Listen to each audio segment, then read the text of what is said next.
Welcome to another edition of 4D, Dev's Daily Dose of Dota.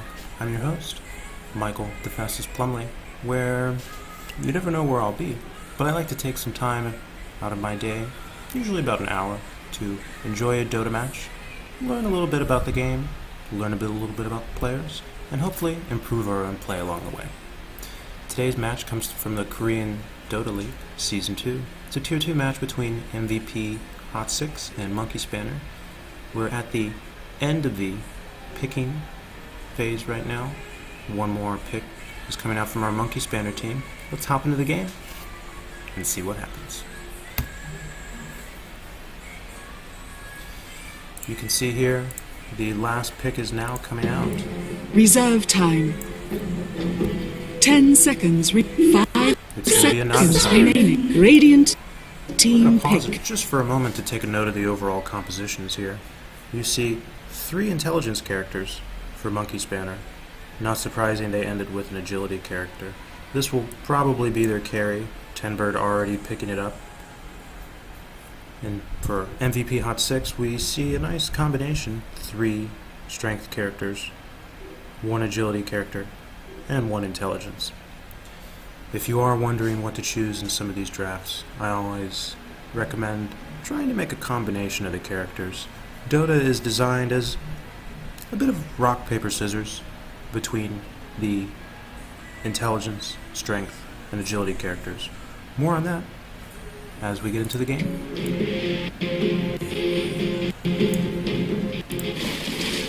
Prepare for battle. See the people setting up the phases here in their respective lanes. I like to call the first part of the game the 15-20 minutes the laning phase. That's what this will be. Although it'll also be a phase of roaming, as we see from our opponents, trying to get an early kill before the game starts, and they'll also be looking to perhaps place down an advantageous ward for vision, as you can see that coming down right here, and another one right here. 30 seconds to battle. We're going to speed it up just a tick so we can get some creeps into the game and start. The battle begins. In our top lane, we have a bit of a tri-lane here with Crystal Maiden, Earthshaker, and Nagasaki. We have Invoker versus a Dragon Knight for the mid. Very common pick right now in the meta. Invoker. And in the bottom lane, we have Doom facing off against Darkseer. He's already using the Ion Shell.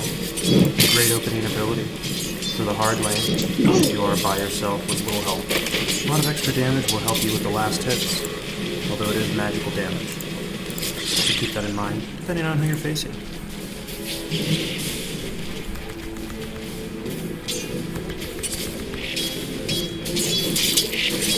We see the Weaver working on last hits here in our top lane against the Nagasaki. Both Crystal Maiden and Earthshaker supporting. Tusk is already roaming. Crystal Maiden will be pulling the lane here. Every successful lane pull you can get off, where you drag the creeps into this camp, is a success. If you win unabated, you'll get extra XP, hopefully some last hits and gold, but more specifically, you're denying these creeps to the other team. As we see MVP, their wave is done. Where is the next wave? It's a wave. Quickly dying to a stack by Crystal Maiden. Looking early at the last synchronized, we'll come back to this later, but we have our Disruptor roaming along with Tusk and Earthshaker. They're not as concerned with last hits denies early on as someone like Tenbird and of course our 2 mids. Speaking of mid, we have Musica roaming on Tusk, although I think Invoker has sniffed it out. He'll probably be looking to get a kill on this courier.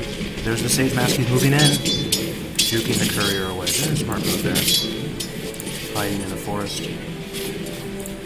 As we see more blows being traded. Will he be able to send it back? He gets 1 shot and a second on the courier.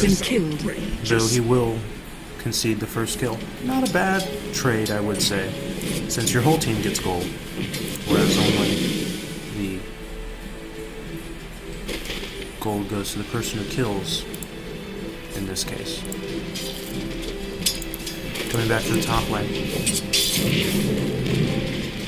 We have a wave being pushed out to the tower that will ebb and flow very quickly.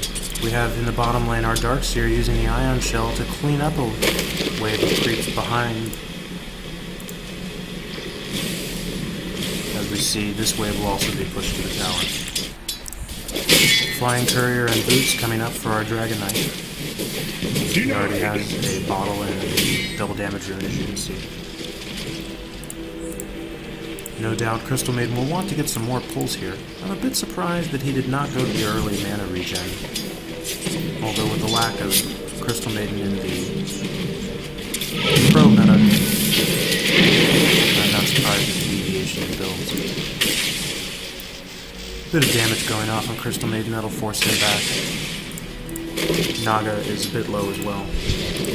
Coming down to the bottom lane, Darkseer is looking to get another lane here. And another set of creeps. Will he be able to get the courier? No.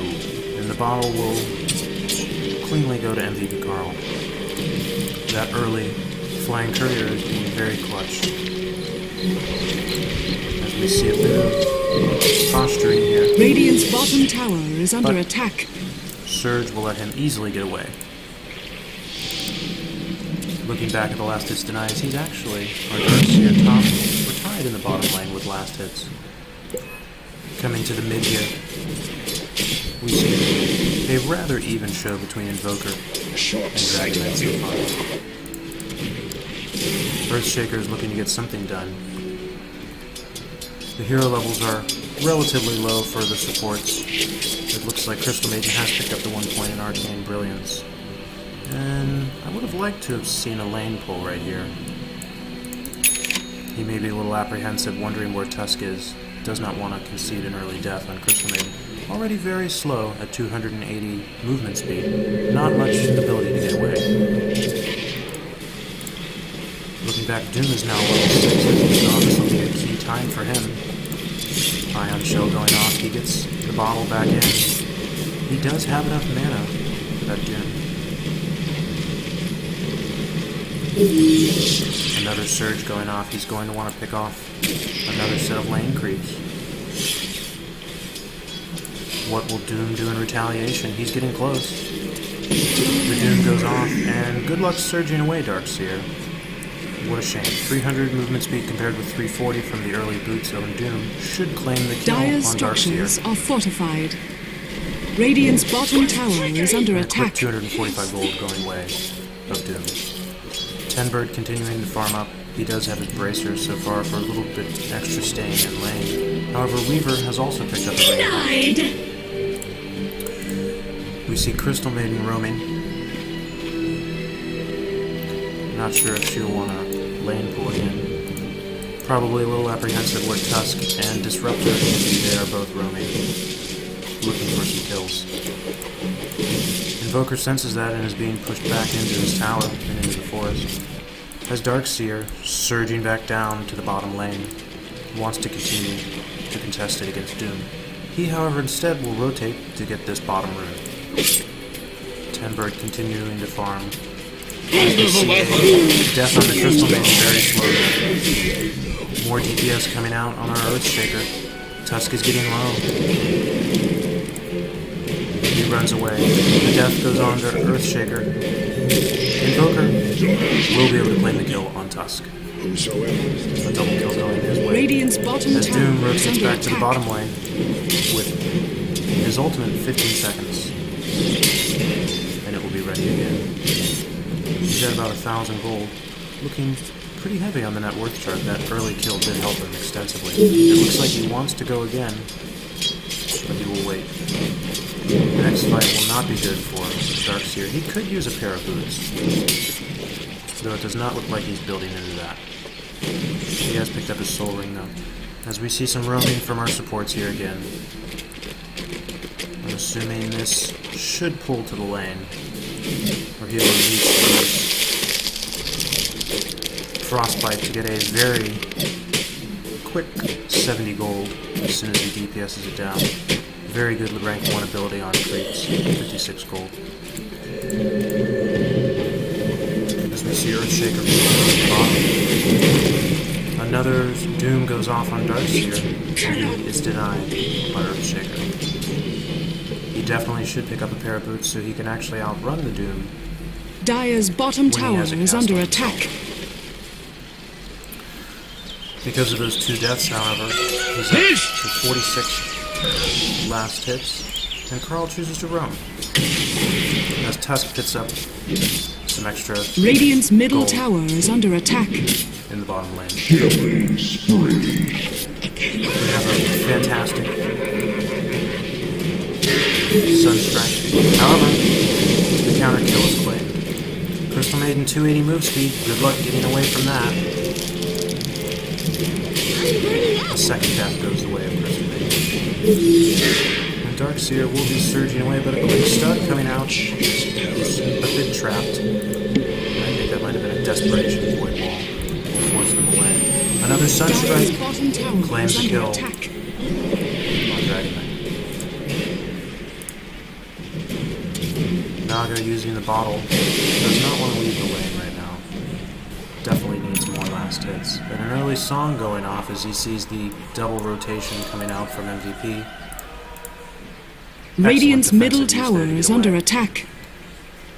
Radiant structures are fortified. You see Darkseer wondering what he can do against Tusk here. Instead, he's going to put Ion Shell on one of his own creeps to look for some extra last hits. Coming back to the top lane. Wards are starting to expire here now at the 9-minute mark. Back to the middle lane, we have some Ember Spirits coming out. Pardon me, Forge Spirits. Excellent at DPSing the towers and heroes alike with their stacking armor debuff, if you can keep them alive. Crystal Maiden still roaming through the forest. Could definitely use a pair of boots, and does have money to buy it now. Probably see another Frostbite coming out of it. Instead it looks like she's looking to stack. As we see Doom rotating back to the forest to pick up this 10-minute room, phase boots are going to be a huge help. Along with this ensnare. We'll see if he can make use of it. Lane being pushed back a ways. In mid. Disruptor getting his first last hit of the game. But that's okay, he's a support. Not as important. As long as he gets off all these abilities, he is contributing greatly to the game.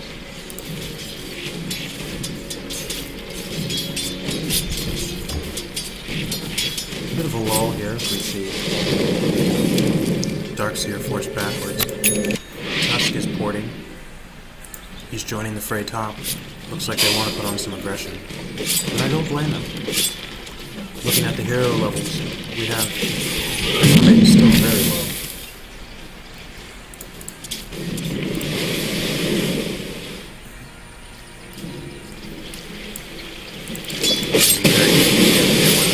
Pull into lane, or just for your carry farm when the lane is being forced away. Tusk lying in wait. He has both his snowball and his ice charge leveling up, and soon to be his ult as well.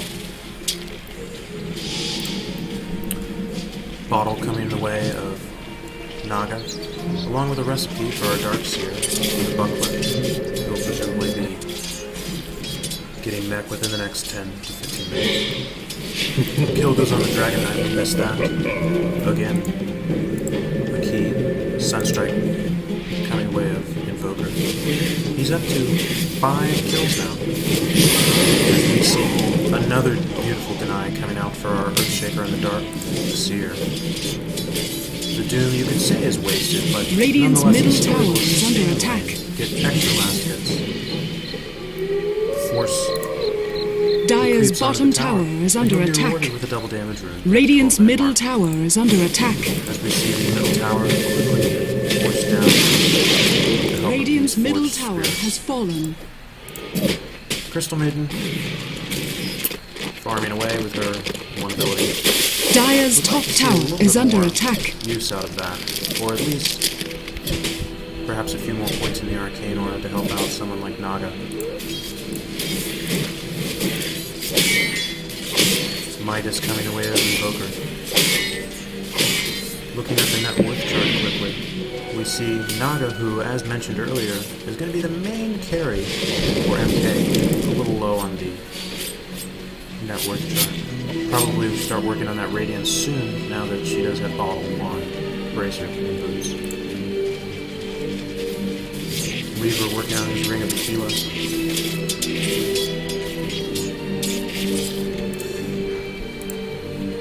Buckler still has not gone to the Darkseer. Looks like that's just sitting around. As Mechanism has now been purchased, he'll receive that soon. Another ward going down for Crystal Maiden.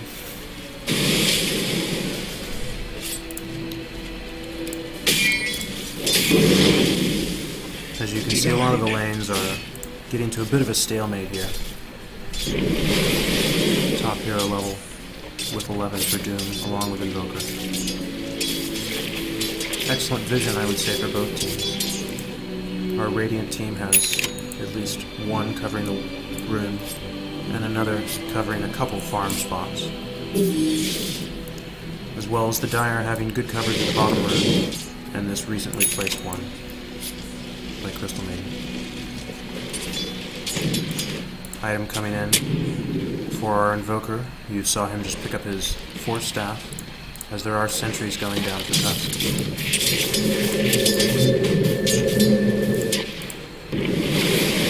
Very close to the level 6 ult on Crystal Maiden, but she does hit it now.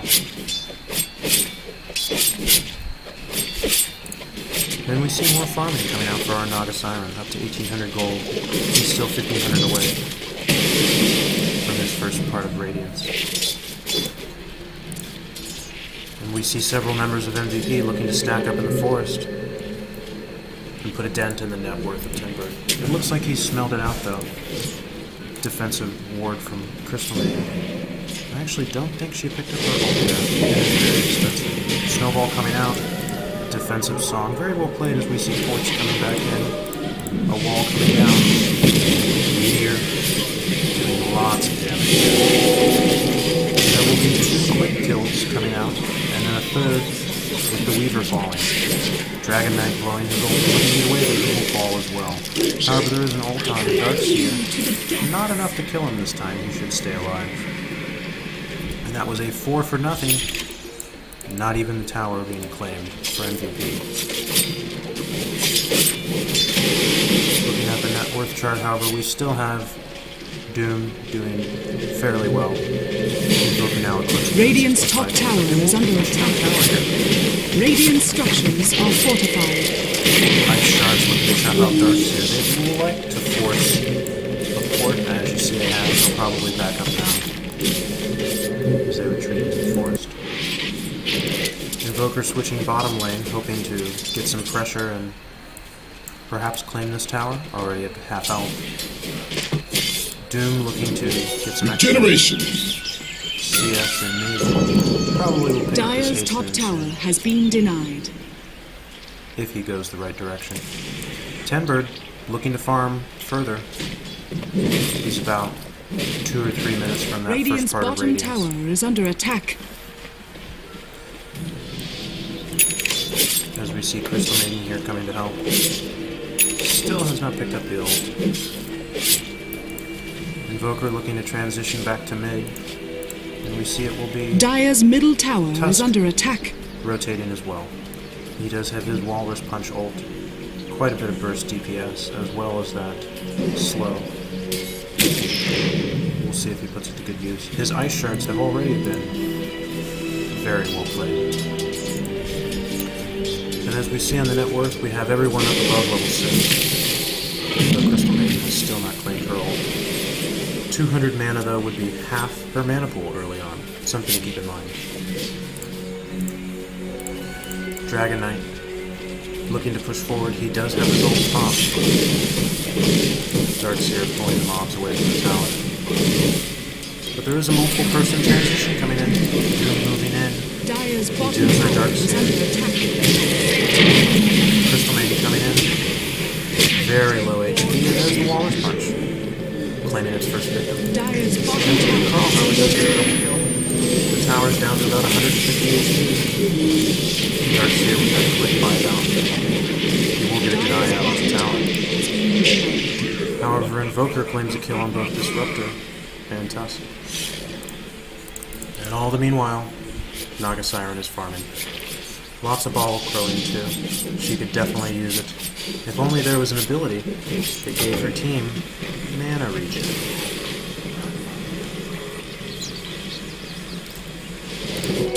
Looking back to the mid lane, we have Invoker. Pushing forward again. Weaver's actually pushing the top lane out almost to the 2-2 tower. Will force a reaction, I feel, out of Naga. She would love to be farming right now, a mere 100 gold away from that secret relic half of her radiance. And we see 3 supports smoked up, looking to help out our Naga carry. Meanwhile, Tusk is smoked in mid, and Doom continues to farm. Dire's bottom tower is under attack. Weaver continuing to get more kills. As we see 4 members of Monkey Spanner moving around mid. Darkseer will push back out to the bottom lane. As this mid tower still active for Invoker. He's able to stay here and continue to get kills. Darkseer taking in Dragon Knight. Farming this double stack. It's like a triple stack now. That'll grant him about 600 gold. As well as getting Tusk some valuable XP. Sunstrike claiming another kill for Invoker, and he has started a mega streak. I believe that's 350 extra gold for him, just for the clutch accuracy on this part. He's at 2.3k gold right now. That stack has been caught up, and Dragon Knight in fact taking down the lane. He's picked up what presumably will be the first part of a BKB, and there's the rest. That's how fast you can move up on the net worth with a well-placed triple stack of the ancients. You can see now he is very close to Invoker. We're going to pause for a moment because it's about the 20-minute mark, and I feel that that is coming to the end of the laning phase. You can see on the map that we have most of our heroes spread out. A few of the tier 1 towers are down, but more specifically, all the ults are coming online for our heroes, and we will see more team fights in the future. We're going to take a break and be back after this.